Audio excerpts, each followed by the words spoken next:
All right, so over to you. I'm I'm here at your disposal. So anything you want to share or ask, go ahead.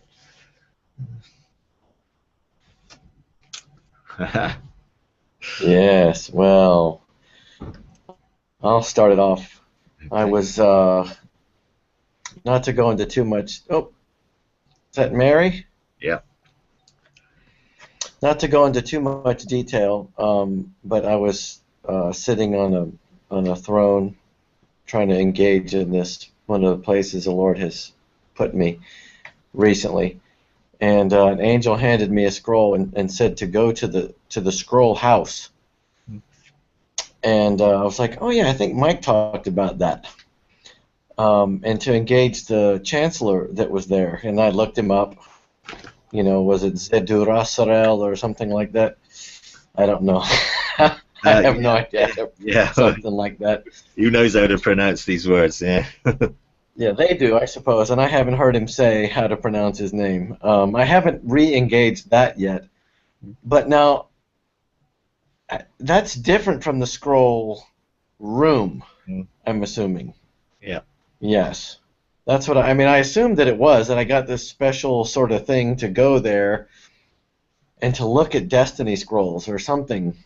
I never haven't re-engaged it, but basically the mandate was to engage to look at Destiny scrolls Mm.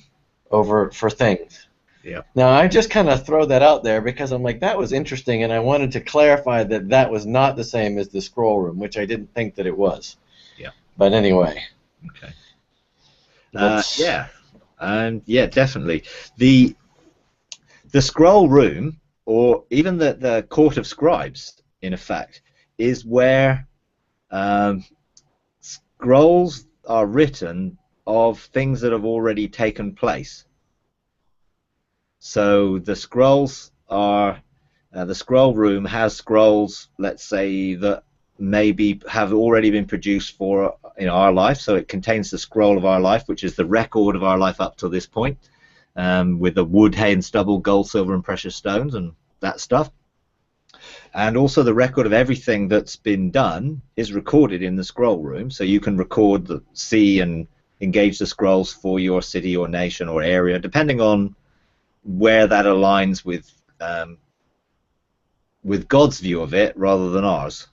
The maps of men are not necessarily the maps of God, and the nations of men are not necessarily how God sees the alignment of things. But there will be definitely things that are there, that are things that have been prophesied, things that have been actually done and recorded. So the things that are done in a nation or in the ground, the things that cry out from the ground, lots of scriptures that give a indication to some of that. That's all in that record room or the scroll room, rather than the House of Scrolls. The House of Scrolls is where there are things that are scrolls that are yet to be released or are yet to be received. So those are the scrolls with blueprints, mandates, destinies for things not yet. And when we engage that, and it's open, and I think in the last legislative thing, we went there, I think, or previous one, we actually went and engaged that, got wisdom to engage, so that there are scrolls that are for cities of refuge. There are scrolls there for people's roles in heaven, so chancellor scrolls, scribes, legislators, magistrates, judges, for heavenly roles. They're there, and it's very much. I mean, there are scrolls there which are for things for the ages to come. I mean, there are things in there which are not just in this age. I mean, it's sort of, a quite a fascinating place, sort of place I would spend a lot of time in if I was allowed, but I'm not, so I camp out there. It's like the library room of heaven. When I went into the library room of heaven, it's like people describe all these rows of books and books, and they're all there. It was dark, and I could see one book. And because if I'd seen them all, I wouldn't have ever wanted to come out. I would have wanted to see what everything was written and how to do everything, because that's how I'm wired up. So God at that point only showed me the one book, which is like, because He knows me. He knows what I would be like. So it's quite funny. But the House of Scrolls definitely, a different things. A high chancellor's thing. It's part of the circle of the deep. When we begin to align that circle of the deep and bring alignment, then it releases things. So you have, you know, the three in that area: the scrolls, the discoveries, and the commissioning. They get released when they're all in alignment, and you have, you know, the three working together, and then you have the four, which is um, the how they work together. You know, is the third one, or it's like you get three, then you get the next one of the next three agrees with the first three to open up four for the next three to be manifested through from the first three. That's sort of how it works. So you have, you know, precepts, statutes, laws, which then opens up ordinances. You then have ordinances, mantles, weapons, which then opens scrolls, and then scrolls, discovery, commissioning, which then will open up culture.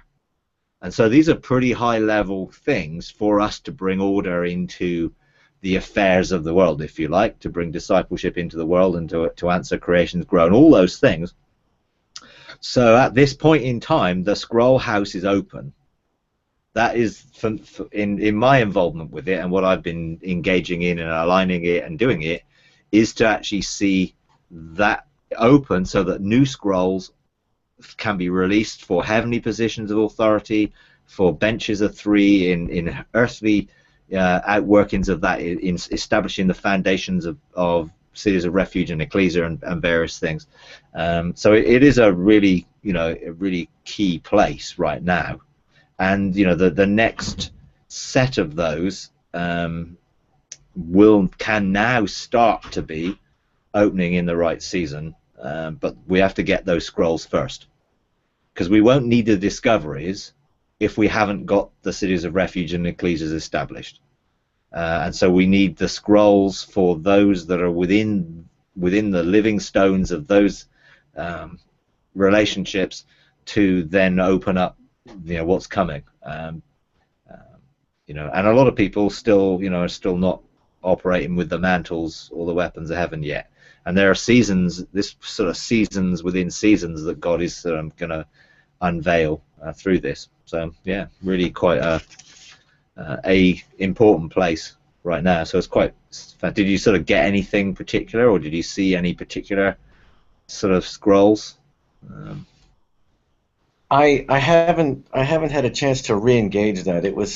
There was a lot of things that had gotten put on my plate. It was really overwhelming for me. I had procrastinated getting scrolls and blueprints, and finally I did the activations for the legislative group, and the chancellor was like tapping his feet and looking at me like, "What are you doing?" You know, and he's like, "Do you see all of these scrolls that I have?" It's like, you've got, you know, basically it was 2 or 3 benches that he wanted me to open, and I'm like, "Are you kidding me?" It's like there's a 4th one, and I looked at him. I said, "That's going to wait." I said, "That's going to have to wait. I'm not ready for that one yet." But one was for a city of refuge, which didn't surprise me. Another was from, let's just call it a geopolitical area that I live within. Yeah. And another was for a very larger geographic area that I live in.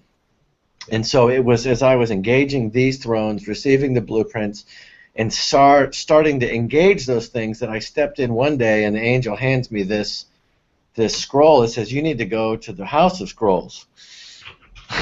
And I went, "Oh, thanks." You know, I mean, like, I had to figure out what to do with this. So anyway, that's kind of where I'm at. I haven't re-engaged these things. It was really overwhelming. It was one of those Isaiah 6 moments that you challenge us to step into. I was like, and the Lord's like, "You can do this," or I said, "Say, no, Lord, I can't do this." And He goes, "I'm glad you finally realized that you can't do this." And the Lord was like, "No, because now it is so. I am so far over my head that I absolutely have to engage a seat of rest. I have to engage that rest. Otherwise, I get totally just steamrolled, and I'm just like, okay, I can't do this. You win, Lord. It's too big for me. And it's like, finally, we get to the place where we can begin to move. You just sit there and be quiet, son, and I'm going to show you what you need to do. So it was engaging these things that were so big that he asked me to engage that for some circumstances I was in probably these areas that I'm sitting over, that if I wasn't on a live call, I probably would tell you a little more about those things. But anyway, it's very interesting. And that kind of leads me to an interesting question. I had this sense that he wanted me to, in a sense, align these thrones. Now, I wasn't sure what that meant, but that there was some alignment that needed to come, an agreement, like an arcing between these thrones. I, just a sense that I had in the spirit, and I didn't quite know what that meant. And so I kind of was on my throne, and he said, "No, I don't know how we can simultaneously be on those other thrones, and to release the river." He said, "Release the river of my presence over all of those thrones through, so that it cascades down." Oh, okay. Yeah. Anyway, so that was an interesting thing. So, have you aligning thrones? Is that part of something? Absolutely, yeah. Because in aligning the houses, you're bringing each three to align to open up the fourth, which is why you had four and you haven't looked at the fourth yet. So the three in alignment will open up the fourth, and so you get the first three in alignment, which really means in agreement, in cooperation, in order. You know, it's that type of thing. We have the same thing. I have the same thing. You know, I have. I'm part of a bench here, which is the Ecclesia bench for the City of Refuge. I'm also part of a local bench for the area, and I'm also part of a regional bench. And until those are aligned correctly, then we're not going to see the full flow of what God intends in all of them, because they're all linked. Because our identity individually is part of the local and the regional, because we're part of that region, and we know we have a regional mandate. In that sense, we know we have a local mandate, and we have to align them so that they are flowing. And I think that's the key, what you said. The river of life is flowing, the presence of God flowing through it. Life is going to come, and so, you know, it operates obviously. You know, I mean, I've been sort of bumbling along, learning all this stuff as I go. So it's now I look in hindsight in quite a lot of things and realize, oh yes, now I see what you've been trying to get me to do. You know, you're seeing it ahead of time, which is great, because you're actually seeing, hey, there's these three things that, you know, now I can bring this alignment, and the key is it's from your position in government. You don't have to hop on one of those to the next one to the next one. Your position enables you to align them, because they're aligned by the fact that you have authority in each, and then to begin to call the others to come into alignment with that, and the other two that are going to be on those benches and whatever, you know, you can begin to start to do that. And you know, you are, you know, you're forerunning into this, and you don't have to, you know, strive for it or push for it. Rest is exactly the key, because you can't make those things happen, and that's the great point to get to. I mean, that's what I had to get to. I resisted resting because I couldn't see how to do it. You know, which is, it sounds stupid, but actually, when you think, well, actually, how do I do this? I can't. You know, God's saying, do it. How do I do it? You know, until I got to the point where exactly the same thing. I can't do this. This isn't. I can't do this. But then he was able to say, yeah, but I can. Just rest and watch, and then see the signs and respond to them. You know, which is, you know, what I've done personally myself. And it all takes a lot longer than you think. You know, for me, everything takes longer because there's always preparation involved, and there's always the heavenly that you're doing that will eventually begin to establish. So that's why it's like cascading down. You know, you're releasing something in the heavens that engage all those things, which eventually will come down through the earth and engage into the earth. But it takes time. You know, it's like I actually tried to do it out of sequence here. we had our local bench, in a sense of our church bench and everything like that, which is where we started, because that's where you have to start. You have to start with where you are. But then I looked to then establish a local bench for our area, but God called me to engage the regional bench, and I thought, well, I haven't even got this thing established locally yet, before I'm being called to do this. But actually, it wasn't until the regional bench was in place and we began to engage regionally, and that took a couple of years, then the local thing started to unveil. And now, we actually have a meeting in a couple of weeks' time with one of the other local leaders and some of the people here who feel called locally to begin to engage our local blueprint and to then start to find a strategy for outworking it, because now we've got the regional thing in place, and the regional thing was to call all the local things into place. And until we got that in place, I was trying to do something which wasn't yet ready to be outworked, which is why I was struggling to do it. But now, the regional we're doing is releasing benches all over our region, and our region is made up of sort of 5-6 counties. It's a funny shape because we're right down the boot end of the UK, so we're sort of right down the sort of very southwest, the bottom part. So it's sort of long thing bits that sort of develop and open up. But we have, Cornwall and Devon and Somerset and Gloucester and Wiltshire and Dorset all represented together, and they came together. And it was like about 2.5 years ago, God spoke to me and said, you need to release a sound into the region. So I was like, okay. So I took that to the other bench and was like, okay, how do we do that?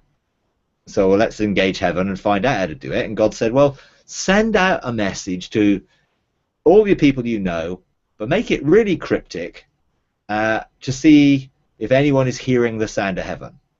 And it was like a really cryptic message that really wouldn't have made any sense to anyone who wasn't sort of picking up something from heaven. So we sent it out, and then we left it. Didn't do anything for 18 months. And it was just like, because God didn't give us to do anything else, it was just release this sound. This sound is going to go out. And then God said, now I want you to call in the sound. So call in all those who heard the sound. So, well, how do we do that? Okay, well, let's go and find out. And so God showed us, well, arrange a gathering on a day, set it up as an Eventbrite event, and it was like, then just send out the call again to those that now because a lot of them have now responded to the original call, because I know them through the Engaging God program. The other 2 people at the bench know them through what their relationships that have developed over the last 18 months. And so we called together, and we basically called, how many people should we call? So we felt God say 60. So we set up an Eventbrite event with 60 people, and we called for those 60 people, and eventually when we had the day, we had 60 people there. So it was really interesting. You see, there's a journey and a progressiveness about it, a step by steps, small steps of obedience, and you just have to trust and let God do it. And all that period, God was aligning the relationship, stirring people's hearts. 2 years ago, I would have known hardly anybody to invite, because I didn't know anyone in our region other than the 3 people and a few people locally. But now I know lots of people who are engaging through the Engaging God program, and I was able to, send the sound, calling the sound of those who felt called to legislation in government in our area, in our region, and they came, and it was, but it was being obedient and not trying to make something happen, but just rest and wait. And then when God's ready to say something, he can say it, and then we need to say yes. But it works, that's, and for me it's like, okay, God wants a regional thing, well, we need to do it now. And the season wasn't ready then. We needed to prepare by doing something in the heavens, and then actually, as a result of that sound, we then engaged with, many more people than we would have ever been able to do 2 years ago, because they wouldn't have been ready. They wouldn't have understood if we sent out a call to engage beyond the veil for government for our region. But when we sent that invitation out, because we called the day event Beyond the Veil, then we had people come, and it was great. And interestingly, when we sort of, we had no agenda, we didn't have any teaching or anything. We're just going to come and relate and see what God does, and we'll just go with the flow. And so we did some activations, and we shared some stuff, and we answered some questions, and we just flowed. And then in the afternoon, we said, okay, we really feel it'd be good if you sit together in your regions of where you are regionally. And so they all shifted their chairs and sat around. And then we felt, actually, but we want you to go and sit where you feel God wants you to be, rather than what the man-made barriers of our counties say. Where does God want you to be? And actually, quite a number of people shifted. The whole of one county, Dorset, shifted and moved over to join with Devon, because they all just felt, well, no, we don't need to be independent. We need to work together in this. So it was a really interesting day, and we were just going with the flow, and people engaged heaven, and black mandates were released, and blueprints were given, and now we've got another one, in the end of April, to just come back and share what God's been doing. And there's nothing structural in this. It's just purely relational. We are not in any way in authority of those people. We have a heavenly authority to bless them and to encourage and to release what God wants in our region. We're walking alongside people, because you have to reiterate that, because immediately you start connecting. People will start looking for a network, and then they'll start looking for, well, who's in charge of here and all this. And we made it really clear from the beginning. This is just, we're here to serve relationally, and connect and help connections and help you connect to each other, because people in their counties who didn't know each other all of a sudden were able to meet, and they were like, oh, I'm not on my own, and then they've arranged to carry on engaging themselves, which was what it was about, really. Now, all that was by, in a sense, following what God was actually leading and not trying to do it. So yeah, go for it. It sounds excellent. And once you see that river flowing through those three, the fourth one will open up, and you'll find out what that's relating to, because that's going to be the window that really brings things through it. So sounds excellent. Yeah, that's really helpful, Mike, and very encouraging. So I appreciate you taking the time to help me process that. Yeah, we're so used to sort of trying to do something and build something and establish something, and it's all about our activity. And we may have earthly abilities to do some of those things, and we could even make some things happen, but they wouldn't be what God wanted and how God wanted to establish it. And the relational perspective of everything is so important, in everything. Really is. But yeah, great, really good testimony. I love that. It's really great, again, just to see people engaging with these houses. And I know this is the beginning of various things, because my involvement in all this is in a very specific area towards the Joshua generation, and in preparation for what's coming. I cannot engage those 12 houses for everything. I am only responsible for that area, and when I've engaged in the court of 70 and do things, I'm an ambassador for the Joshua generation. That is what I am called to do. That's where my governmental responsibility is. There will be hundreds or millions of alignments of those 12 houses that are going to be needed for everything that everyone else is called to do. So that's why I want to encourage people, hey, you can begin to engage in government and legislation for what those alignments will be and what your assignment is. And you may be able to go before the Galactic Council or the Court 70, and you may do a case for something, maybe for your nation or whatever it is for you. It may be something which is just relating to you, but you will be able to do it once you have these principles in place. you know. And that's the exciting thing, because it's so much. There's going to be so much that we all need to do to actually see the whole picture fulfilled. You know. So yeah, it's great. Okay. All right. Okay. Anything else? I love Mary's picture there. It's like, you know, her and Joe. It's like, you know, I can just imagine, you know, from that picture, this hippie love. Yeah, is exactly it. It's just great. Hey, that's what we looked like in around the mid 70s. I'm sure you. I mean, if you saw And pictures, I look like.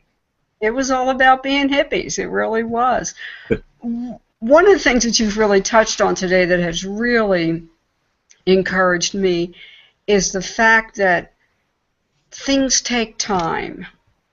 And I sometimes get really antsy, like, okay, Lord, you know, can we get this ball rolling? Yeah. And I don't see some of the things that a lot of people see. Most of the time when I'm engaged with the Lord, He keeps me right there with Him. And so I'm going, okay, how come I'm not going over here or I'm not going over there? He must know that for some reason I just really need a better cementing of the relationship between us two. But the fact that you talked about that, like, the one thing, it took 18 months. You did it, and then 18 months later, things started falling together. That really helps in terms of not getting under any kind of false pressure that, hey, everything has to get done today. And it just helps me to see that God's really not in a hurry. He's not under pressure. He's not losing sleep over everything. He's got everything mapped out, and we can just trust Him and walk along at the pace and the place where we need to be with Him. So again, there must be a lot of things that I need to learn, because there's a lot of stuff He's not entrusting to me, and that's okay. I'm fine with that. I don't want to get into something I'm going to make a mess out of. Yeah, sure. Absolutely, yeah. And I mean, I've had to learn a lot of patience. And, you know, for me, part of being a forerunner is you go ahead and you see things. And, you know, in 2010, when I was in heaven, and the first time I saw mountains, the context was I was in this valley, and it was like, you know, the valley of death, I suppose, or a valley of decision. I don't know. It was just this valley. It was all rocky. You know, I was in this valley, and I was on a horse. And there were lots of people there that were there, and their horses were there, and I started going up, and it was quite a steep climb, but I could manage it, and I was going up, and there were things on the side in caves, and they were like sort of pretty ugly looking things, but I was going up. So I got to the top, and I'm just sort of looking out over these clouds, and God says, turn around. So I turn around, and there's no one there. And it's like, so I'm like, oh, where's everybody? And he says, well, you weren't looking. You weren't looking to the fact. Go down and have a look. So I go down, and there's some people who are trying to climb on their horse. There's some people, there are two of them on one horse. It's like there's just a mess, you know. And he says, you can't go ahead so far that people can't see you and you can't see them. Yes, you're to go ahead, but you have to be able to see them, and they've got to be able to see you. Otherwise, it's going to be a mess. So I took that really seriously in the patience it would take to see things develop that I'd experienced, and to enable people to come into that church-wise. And so then in the vision, I went back up, and you know, I encouraged everyone to get on their horse and encourage each other and to get out. And I went back up to the top, and I looked out into the clouds, and I went up into the clouds and went up, and that's when I saw, first time I ever saw mountains, and I saw our church mountains. In that context of, this is going to be you have to do this in the right season, in the right time. You can't just rush, and everyone is just going to get this. You got to take time. So that was 2010. And so I then I didn't even share any teaching that I'd received during that fast until the summer of 2011. So I spent 12 months getting my life in the fact this was now my testimony, my lifestyle, rather than this amazing encounters I had on this fast. So I took 12 months to make sure I was living this, and this was now my testimony. I now had a testimony of I can live this way rather than having a whole series of fasts or whatever. I could live this way, and daily I could engage heaven. So I took 12 months to do that. And then after that, I then took their current leadership at the time and started to disciple them and to engage them in how to see God, how to hear His voice. We had got together and we shared some things, and we did some exercises, and I encouraged them. And I didn't do any of that to the church, with the wider body, because it's like it wasn't the right time, And so then I did some supernatural workshops in 2011, which were just touching the foundations for anyone who wanted to come. I didn't do it on a Sunday morning. It was midweek. If you want to come, we can come and explore this, whatever. And I did that, and then I did some more workshops in 2012 with anyone else who wanted to come and engage. That's when, at the end of 2011, we then began to engage the Venture 3 and the Venture 7. So then it was like a matter of those that I had engaged with, and I started something called Joshua Generation Groups, which were for those who wanted to do the practice those things. And again, I didn't do anything publicly on a Sunday in reality until I did the Engaging God program, which was in 2000, starting that in 2014 or 15, whatever it was. Time flies, doesn't it? 2014. So it's taken time. And I first started sharing about those mountains in 2011, and it wasn't until 2015 that we actually invested everyone in those mountains. It took 4 years. Now, along that way, there was a process of me calling people in the heavens, as Adventure 3, calling people, sharing, hey, we have these mountains, who feels called to them? And eventually, we had 1 or 2 people began to say, oh yeah, I feel called to that mountain. So we encouraged them to go and see what the blueprint was for the mountain. And then they then started to do the same, calling people.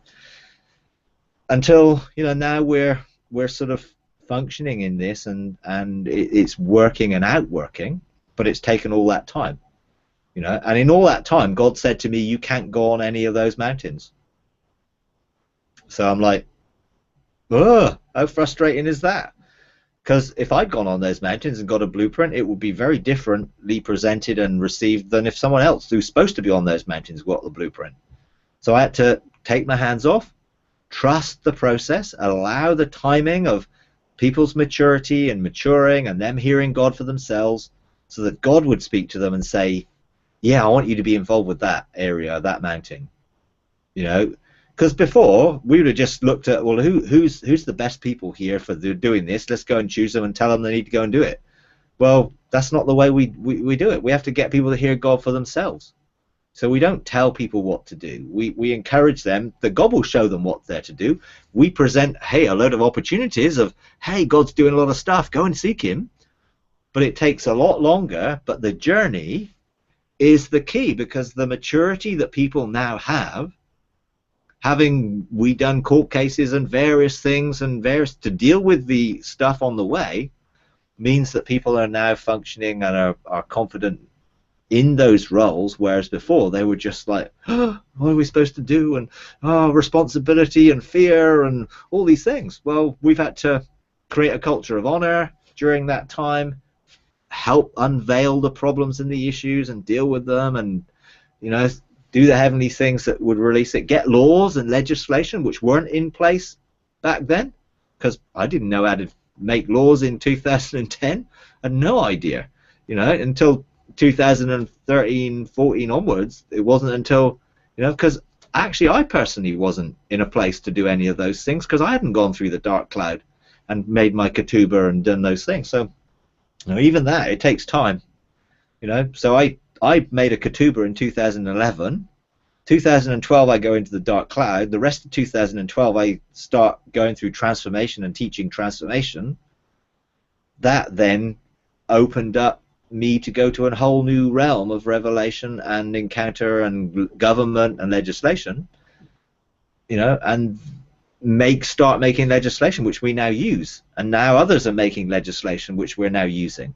In fact, on Monday we have a whole lot of legislation which we're going to put into the statutes, because we have a file in a program online that people can add to, and we have a file called revealed laws, so things that God has revealed.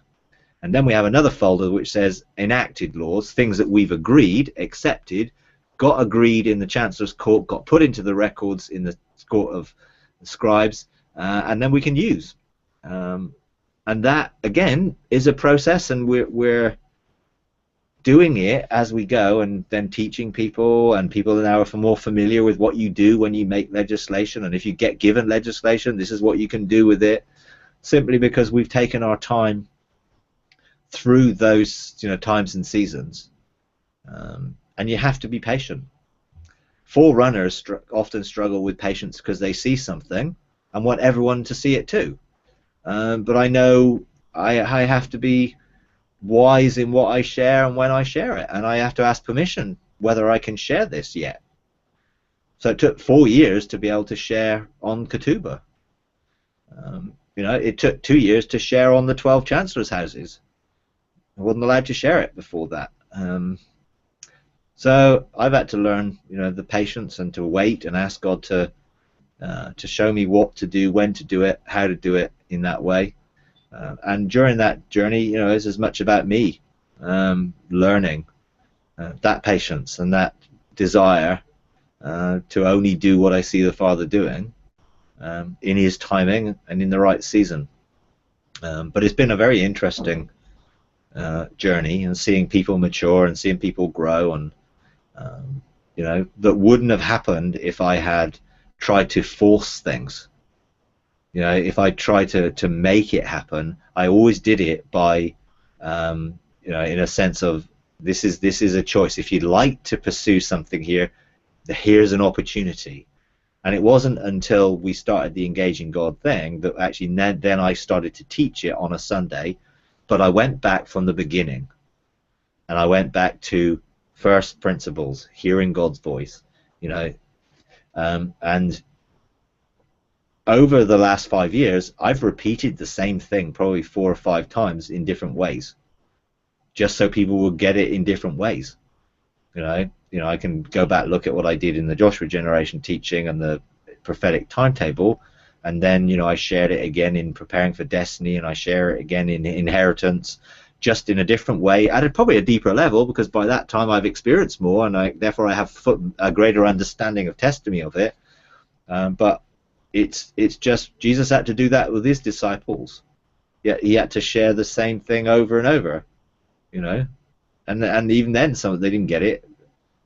At the end He's like, have you not been listening for the last 3 years? You want to call down fire from heaven? It's not quite what we do, but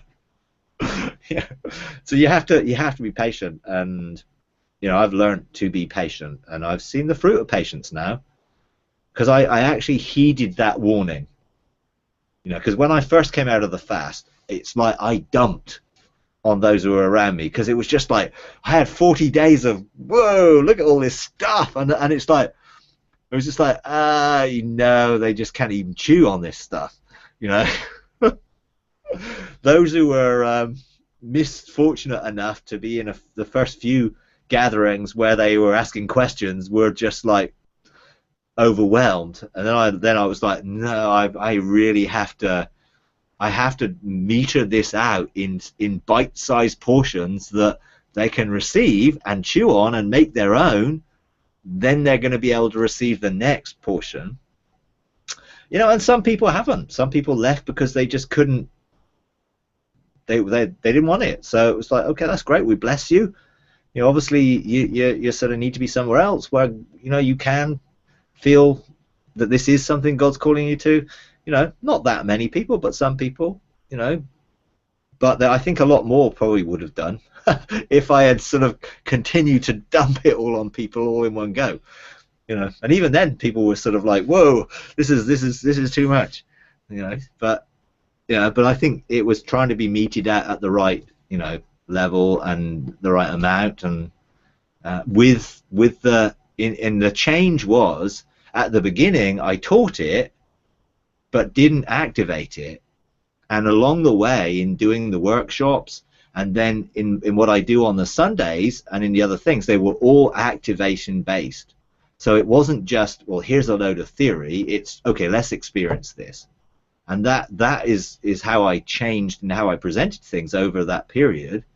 You know, the experiential thing of people needing to encounter for themselves became, you know, so important in doing it. Otherwise, it would have just been theory, rather than, hey, taste and see that God is good. You know, this is good. You know, so yeah. Yeah, what's really helped for Joe and I is the fact that, at least with Peter doing everything online, because it has given us the ability to be able to interact with other people that are on the same page. Because in our immediate geographic area, there isn't anybody else that we know of. There's one person who is in our church, but she's several miles away from us. And she's known about Ian Clayton and other people for years. And so with us, she's finally found somebody else that she can hook up to, and we can just privately talk about some things.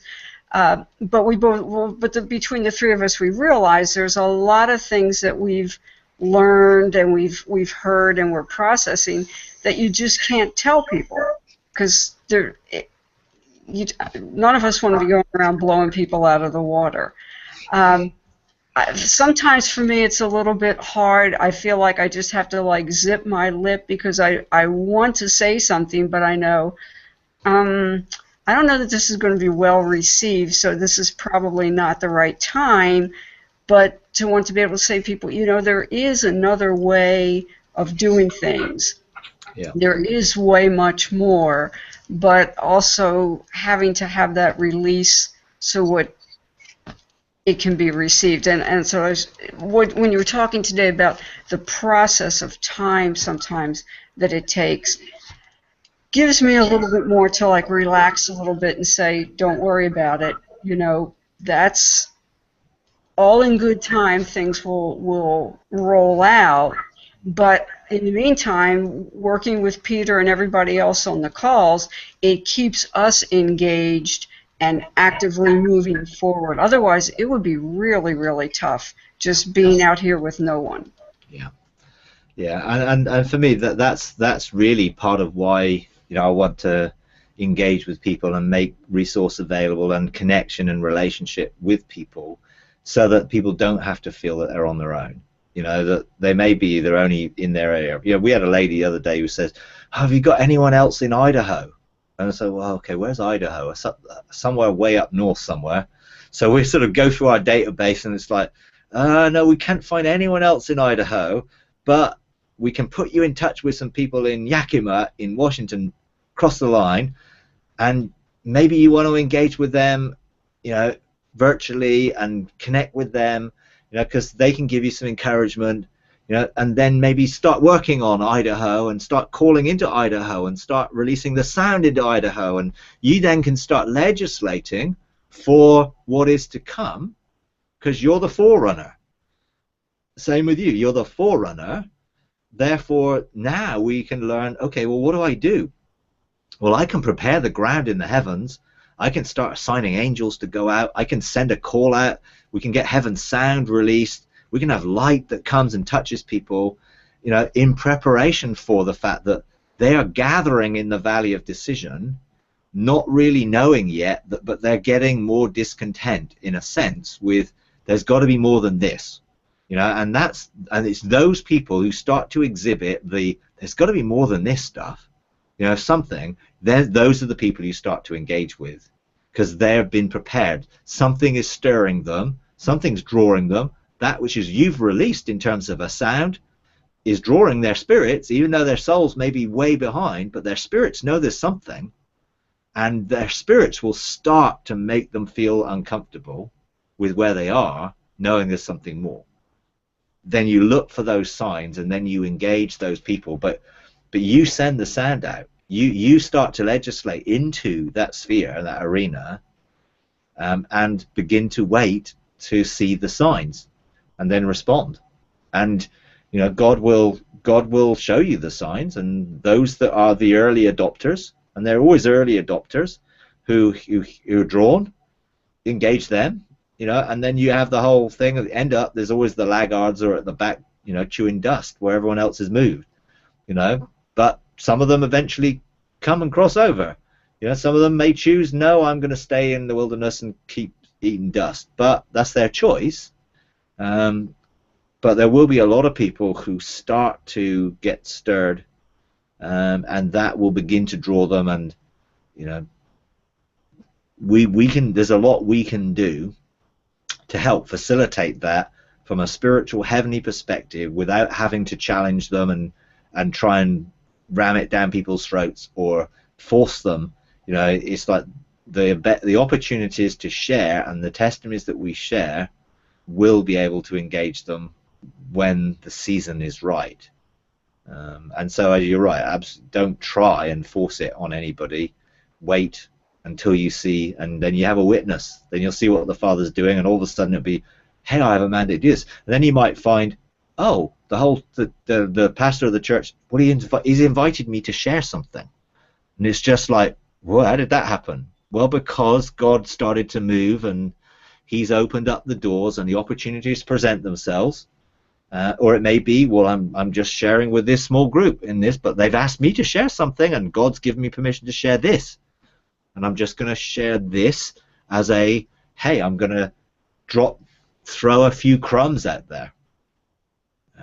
Who's going to start following the crumbs? You know, because people will, you know. They're just waiting for a few crumbs to be thrown out. Well, you know, we can prepare for those who are going to be the first to see the crumbs and start taking it. But God will open up the opportunities. You know, another friend of mine who was in a very similar situation to yours, you know, struggling on their own in a sense, without feeling, oh, no, who can we talk to? Where is all this? They're in Arkansas, and they didn't know anybody, you know, like whatever, and they started to started to prepare, and then God opened up this opportunity for them to engage with this group of people who was at a church, who their leaders are hungry, they want to know stuff, and now they've asked her to come in and teach and do the Engaging God program with the church, and do transformation with them, having not even been in fellowship with them 12 months ago. They're now being given an opportunity of presenting these things, and again, that was all because of the faithfulness and the perseverance and the willingness to share, you know. So yeah, I mean, it's great, really. You know, and the great thing is we can relax and just rest, build a relationship in our own life, and then only do what we see the Father doing, which is such a key to it all. But God does so much more than we could. Yeah. Awesome. I guess that's why he's God and we're not. Absolutely. Yeah. You know, and you know, those that are not yet engaging and not yet engaging in the fullness of their inheritance, and particularly in the whole beyond the veil and the heavenly stuff, it doesn't mean God isn't working in their lives, or God isn't doing things, or they're not hearing God, or they're doing lots of things. They are in preparation that it's leading them on their journey. You know, I look at my 20-year journey to get to this point, and you know, I wasn't engaging in any of those things until bit by bit it led me up to the point where, hey, this opportunity has opened up. Sometimes God ambushed me along the way. In fact, quite a number of times God ambushed me along the way. But now, we're able to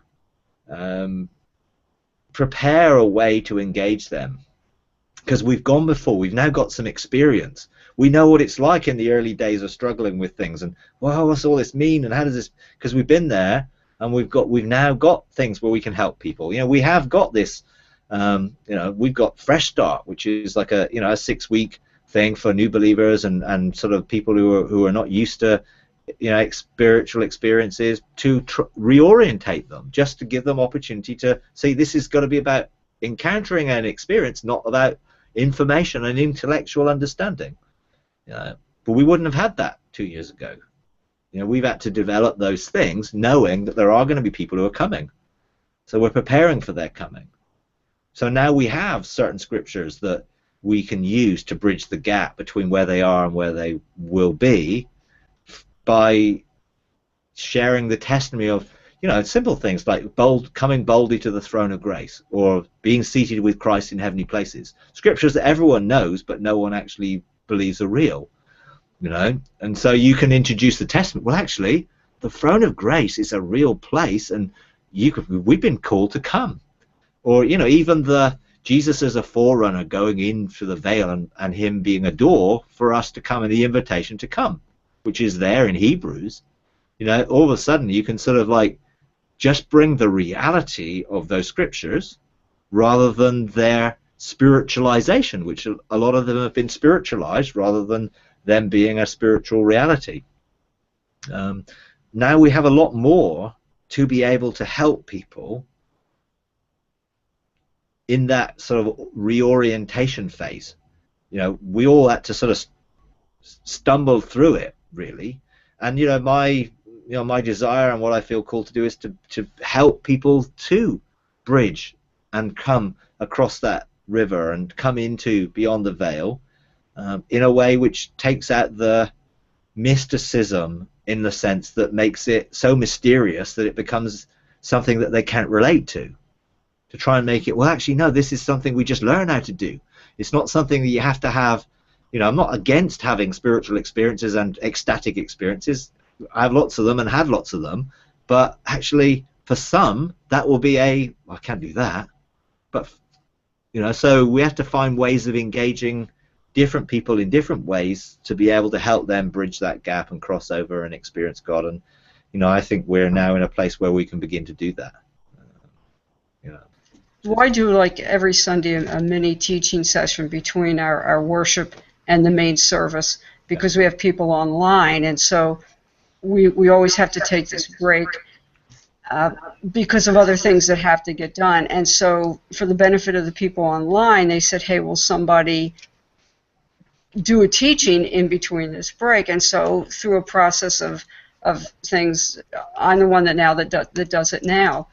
And I have very gently thrown out the things about, when the scripture says that we're in Christ, it actually means we're in him. This is not just theory. This is a real positional reality. And talk about things like that. Or, the scripture says that we're seated with Christ in heavenly places. We're actually there now. This is not just, again, real nice to listen to, but hey, we got to wait till we're dead. And so I will bring those elements just ever so lightly, seeding it into the class and into the people that I teach, to just help them to get that idea going. Like, you mean there's more to it than just, it's not just, like you say, the throne of grace. Well, you can actually go there.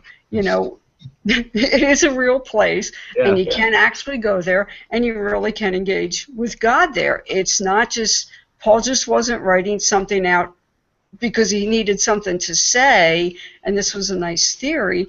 And so I have been able to every time I get the chance, I will put that out there to just help people to just even get to the point of saying, oh, okay, well, now maybe that really is something.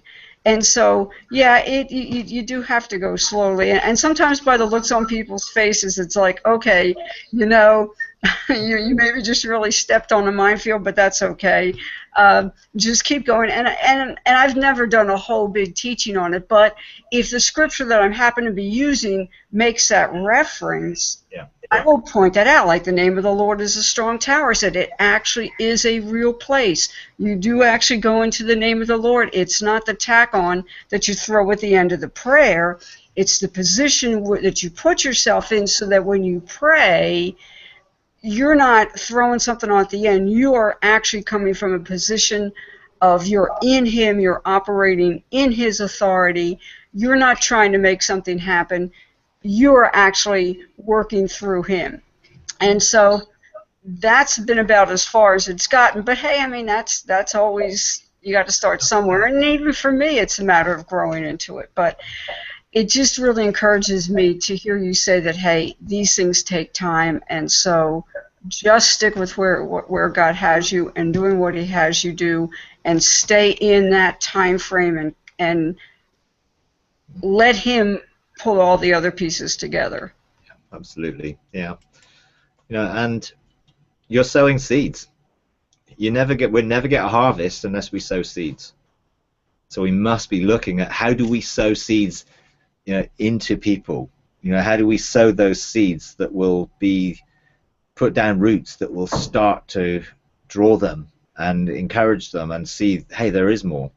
And so, yeah, I mean, it's excellent. Sounds like you've got a great, you know, God has opened a door there for you to do that. And, you know, as you water those seeds, we'll start to see them produce a fruit and a harvest. And I also know from my pastor that is sort of a direction that he is looking to go into more in terms of who we are in Christ, and then what does that really make us. I mean, he refers to it, you know, for lack of a better term, our divinity. Not that we become divine, but when we're in the Lord, yeah, we are operating in that divine realm. So I'm sort of going ahead of him, sort of like, as you say, planting the seeds and sort of getting some people who hear it acclimated, because I know ultimately what's going to be coming down the pike, and I'll let him step in the bigger minefield, but at least I can sort of clear a little bit of a path. So I mean, he and I will joke about that back and forth. I say, okay, well look, I'll start the ball rolling and then you can pick it up behind me, and we both laugh. But so I know ultimately where he's going in the long run. And so I'm comfortable, and I know that he doesn't mind that as I sort of integrate those things into the teaching, it's only going to help facilitate as he goes even further into these. Because he'll make a point about, you know, well, we can go to heaven. I mean, he'll be in the middle of the sermon and goes, you know, hey, you know, we're seated in heavenly places. If you want to know how to do it, go talk to Joe and Mary. So he is seeding into people, hey, there's somebody here who knows how to do it. Now, we've not had an onslaught of people come, but it's still the idea that he puts it out, you know, every so often to say, if you want to know something about it, go talk to them. So I can see where he's working towards things. Which is great, and that means you're in an environment which is sympathetic to what God is doing. And he's wise enough to see that it's going to take time, and you can't just force a whole, you know, for us as a church, we've always been on the radical end of things. So embracing stuff has always been something that we've been prophetically open to hear God and move and change and whatever. So it was not such a sort of shock that we'd entered into new things, because we're always looking for new things. But for those who are, you know, coming out of a more traditional sense, or, you know, even sort of the charismatic sense, they may not be that place, and therefore it's going to take much longer to transition than it is if you're right on the edge. You know, even for the children of Israel themselves, 2 million people, there were a lot of them who were in the back. They weren't all at the front. You know, that's just a matter of fact. So that there has to be a progression. But it sounds like you're in a place which is open and is in transition. It may be early transition, but it's in transition, and that's a good place to be. You know, those people who are stuck in places that are anti or opposite or opposed, it's not a good place to be. But you sound like you're in a place where things are in transition and moving forward, which is great. And fortunately, he is really willing to stick his neck out and take the flack, and he gets a lot of flack. And he's not the most welcome person in the local ministerial association, because a lot of them think that he's really off the wall. And not that he does a lot of stuff that's really crazy, into them, of that you're really off into heresy, although he gets called a heretic.